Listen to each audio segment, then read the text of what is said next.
these are addressed, we would not have the ideal framework for the growth of food security in our region and a competitive agricultural sector. So we have to return to these tasks with the recognition that we may not be able to address all of these issues within 3 years, within the targeted period. So how do we achieve a 25% cut in our food bill by 2025, given that we're far away from addressing many of these binding constraints? And so that is what today we have to explore. And we need to clearly define the problem. So I'm hoping out of the discussions from the leaders and with all of the technical people in this room and the investors, that we would go for the rest of the conference, we will start addressing some more practical issues as to how we will achieve the outcome. Because we've heard a lot about the strategies and potential policies, but we have to be a bit more practical as we move forward. So just to frame the problem, it is our food import bill is upward of $6 billion. And if we have to cut it by 25% by 2025, that means we have to increase output by about over $1.5 billion in 3.5 years. Now, what scale of investment, both private and public, would it take to achieve a $1.5 billion of output in this sector? Now, if we work simply on say a 20% rate of return for agricultural investment, that means over $7 billion of investment coming from the private sector alone. And then what scale of investment does the public sector have to make to ensure that we create the framework, farm-to-market roads, drainage and irrigation, the research capabilities, support systems? These are all vital for the success there. So it's a large amount of money, and we are nowhere from the interventions that we've heard about what is available now to us and the timelines that it will take to access those resources, and most of them are directed at the public sector. This is from the development financial institutions. Then we're far away from mobilizing those resources necessary. So it means a massive outreach and a framework, and a very practical one, to try to crowd in this sort of investments. And so what do we need to do now in the short term to get this response where we can stimulate, say, $7.5 billion of investment? So this brings me to a few issues. Now, we have explored some of this. Before I go on to that, some of the output, the reduction in our food import bill may not necessitate further investments to generate additional output, because many of our existing producers can ramp up production if only there were more markets for them. So much of what, for example, the Prime Minister of Dominica mentioned about the farmers in Dominica being able to supply more food should they be able to have more markets. And so an essential part of doing this, or getting our food import bill down, and a greater supply response, may not necessitate further investments. I just had to put in that caveat. because it means simply addressing the issues that has caused so much worry and have so many people aggrieved, the issue of trade barriers. And so we now, as we leave here, we have to leave with a firm commitment from the delegations that are here, because much of this action would have to take place not at a regional level, but within individual jurisdictions. And so, if we have the political commitment, what does each country have to do to ensure that we have a greater supply response nationally and regionally? This means that we have to have a champion in each country for these measures. And it means intervention from the presidents or the office of the prime ministers of the region. They have to, this cannot be driven simply by a Ministry of Agriculture, because there are so many cross-cutting issues that need to be addressed that cannot be addressed by the agricultural ministries alone. And they would need heavy political intervention on the part of the heads of government. And so we need to have them here make that commitment, that they will either form a unit or within their offices, or from their offices, they will drive this process. Now, there's one thing that we didn't address as a binding constraint then, and it's a more political issue.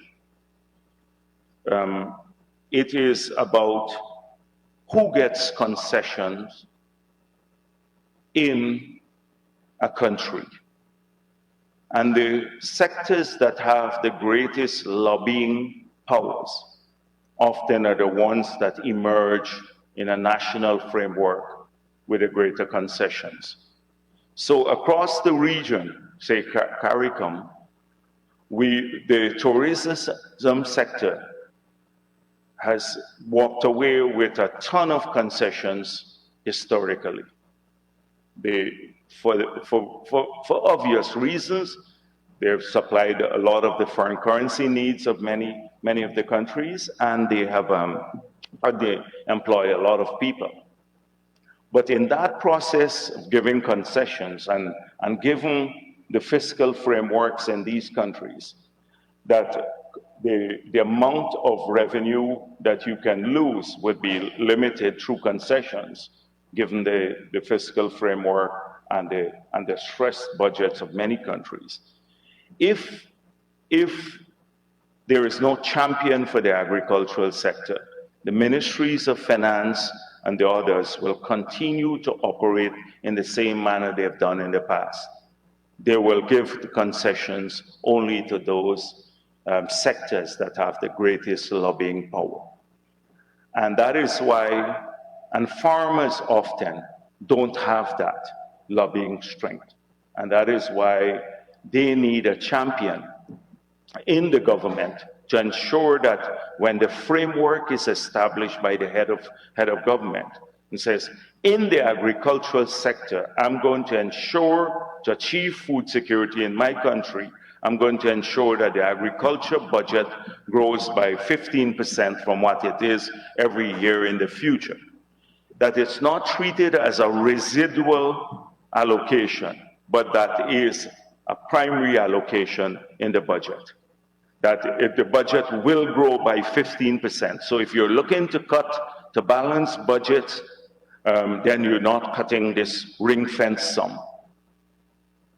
And that is what you need, because you need public investments and a commitment to public investments if you're going to crowd in investments in the agricultural sector and for food security. You need investments in roads, research, drainage and irrigation systems, etc. And that has languished. If you look at the share of the budget dedicated to agriculture in many countries. They're very small and been dwindling. If you look at the loan profiles where we've sought to borrow abroad, very few requests would actually go into the financial institutions for the agricultural sector. For all sorts of things we borrow, but very little for agriculture. And I'm speaking at a regional, from a regional perspective. So you need that.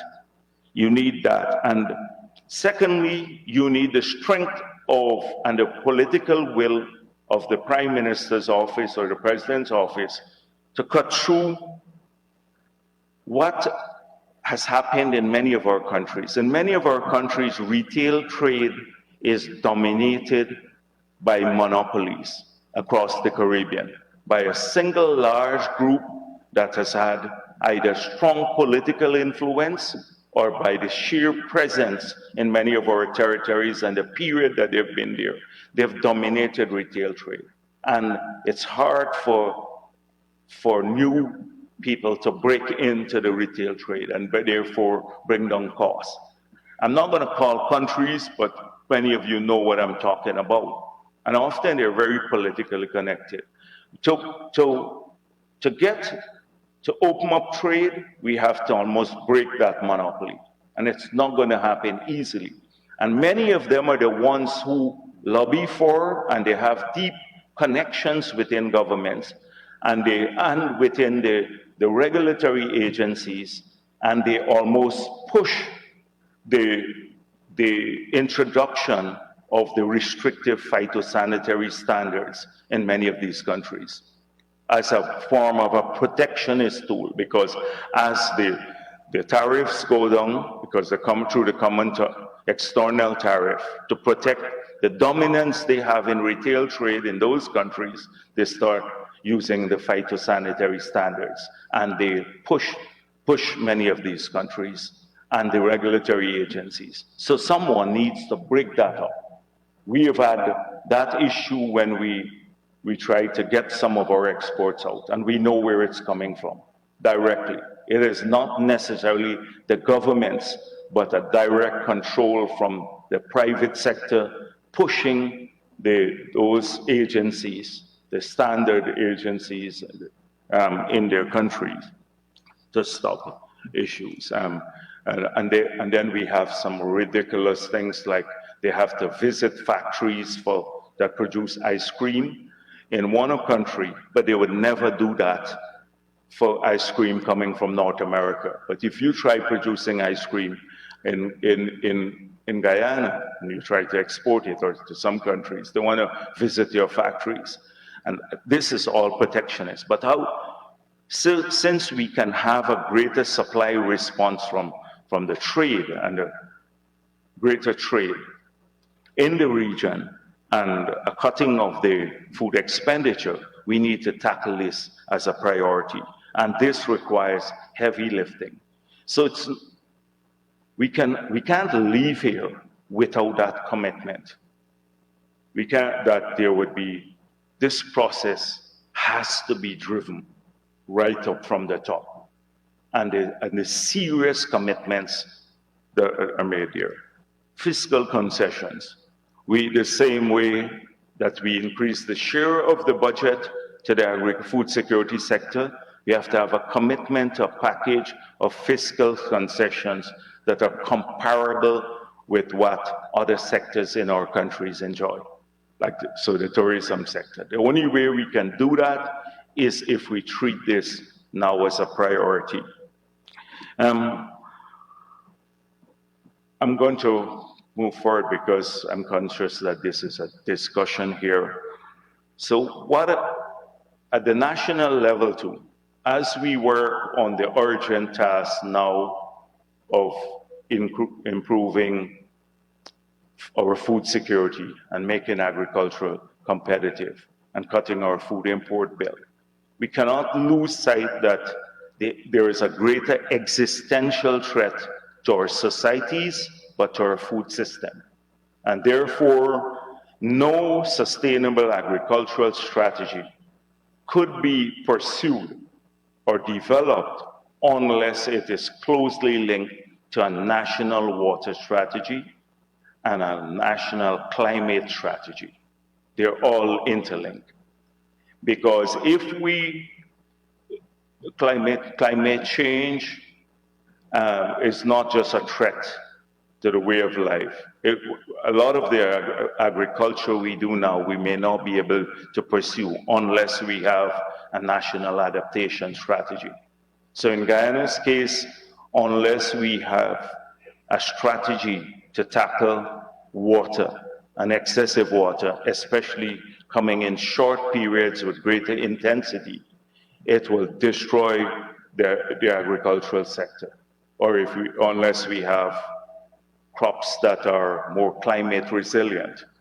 And so we are linking our national development strategy to our water strategy and to the food production strategy. And this has to happen right across the region.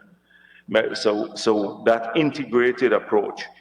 Prime Minister Motley mentioned something else, that even if we fix many of these problems here, we have a global reality where the evolution of the global trade and development finance framework has not been favorable to small countries.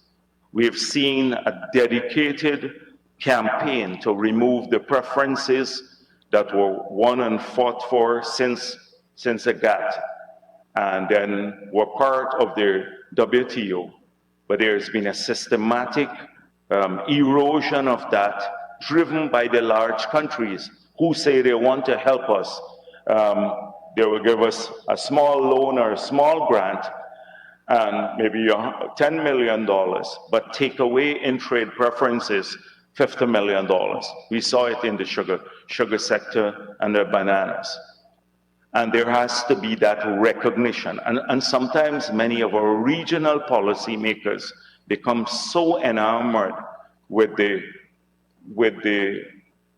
logic of what they're told, that they themselves become willing participants in this process of destruction of the international framework that is favorable for the developing countries. And I'm speaking here from practical knowledge because I remember the position of the regional negotiating machinery when we were involved in the regional economic partnership agreements with the European Union. We had a major fight, and some of our own people were fighting for full reciprocity, recognizing that under conditions of full reciprocity, we'll never be able to survive in some of these markets. When we were speaking, we said the United States was leading this, and when President Obama, Hillary Clinton, and the others came to the region, we pointed out that in St. Kitts and Nevis, you have less people living in that country than work maybe sometimes in a single building in New York. How are you going to be able, on the same under the same conditions, to be able to trade on a reciprocal basis with the United States of America? We'll never be able to do that competitively. And then our people are faced with additional burdens like the cost of financing and fragmented transportation systems, etc. So a lot of that, we have to return to this issue of carving this international framework with a new zeal. And it has to be led by our leaders and our ministers going out there with a mission to ensure that that happens. Because if it does not, we'd have a lot of lip service to trading in the agricultural products, etc. But then the framework will not be there for exports. So in Guyana's case, we are moving forward in a very practical way. And that is what I would urge the countries here to do, because it will take time to fix frameworks, and I recognize that. But you can have a supply response if you do a few things. For example, we recognize there's a need for corn and soya as livestock feed because our livestock industry has been growing rapidly. We're self-sufficient in most areas. We want to take this to an export market level. So how do you almost have to pick winners. We went to the people who were producing poultry and we said to them, can you get together since you import all of this corn and soya and create a consortium, and we will work with you through co-investment and policies and putting in place the right policies, the fiscal concessions, if you start producing the soy and the corn. And we built a road into the savannas, we built a silo, we're working with them, and now we've seen a massive growth and they can run on their own now. The industry is starting to come on its own. So at the level of the government, you almost have to start picking people and working with them. We are doing the same thing. We had all of these farmers who were doing shrimp on an extensive basis. They allow the water to come in from the sea, and then they just block off the water and then harvest the catch. And so we are now working with them on infrastructure, and for a small sum that is in public infrastructure, digging canals, dredging some areas, putting in some basic structures, they can now quadruple production of the shrimp, which has a market. So you have to almost pick a few things in each country, and there are things. So some people may say, oh, the soil in Antigua might not, you can't support extensive agriculture. But what if we do vertical farming, and if you water stress, you'd have to make sure that you have a water strategy that can accommodate the growth of some agricultural product without putting stress on the water systems. I believe that in each country, that if we go down to that practical level and start looking at the need, we can have huge supply responses without even as we work on the frameworks. And too often, the international help comes to the government. Oh, we're building capacity in government, building some capacity in some ministry that just doesn't do anything much for people. We need to get the international help to build capacity at the enterprise level, not in government ministries and regulatory agencies that sometimes have very little to regulate and sometimes themselves are humbug to development. That we have to reorient the international assistance. So yesterday I was walking out there, and if you go there, and I was amazed at the small people who were doing great packaging and all of that stuff. And because they were working with some international group to improve the packaging or the longevity of their products, etc., now they have something they can market. That's where the help comes in. On our furniture making industry, we need the help to come in to the furniture manufacturers who better design. So we need a designer from abroad, not someone sitting in a ministry telling the furniture manufacturers you need to dry the wood, have kiln dried wood, but working with them at the enterprise level. This is the approach you have to take, almost a very hands-on approach. And the leaders of these countries, this can't be too big a task for leaders. I've seen President Ali go down on the ground talking to people with the smallest farmers. You have to be that engaged if we want this to matter. It's only when you get down there and you don't sit in the high offices or the ministries that you really understand what it takes, and only then can you respond to the problems of people and really get the agriculture system going. So this is all that I wanted to say. I didn't want to make no speech. You've heard a lot of the speeches. That's to say that this process has to be driven by the heads who are here and in a very, very clear manner, with clear directions. I'm going back to my country. Within 3 weeks, I'm going to sit with the cabinet and say, here is a list of fiscal concessions I'm going to give to the investors who will come in that I need to invest. That is to raise the $7.5 billion of capital needed. Two, I'm going to direct the Minister of Finance to ensure that the budget for these support systems grow by 10–15% per year, and it's not, so that it's ring-fenced in future years. That's what I'm going to do. I'm going to work to make sure that I see a list of all the barriers to trade and make a commitment that within 3 weeks, that will be removed. That's when we will actually achieve, that's how we can achieve 25 by 2025. Otherwise, we'll fail again. Otherwise, we'll fail. Thank you very much.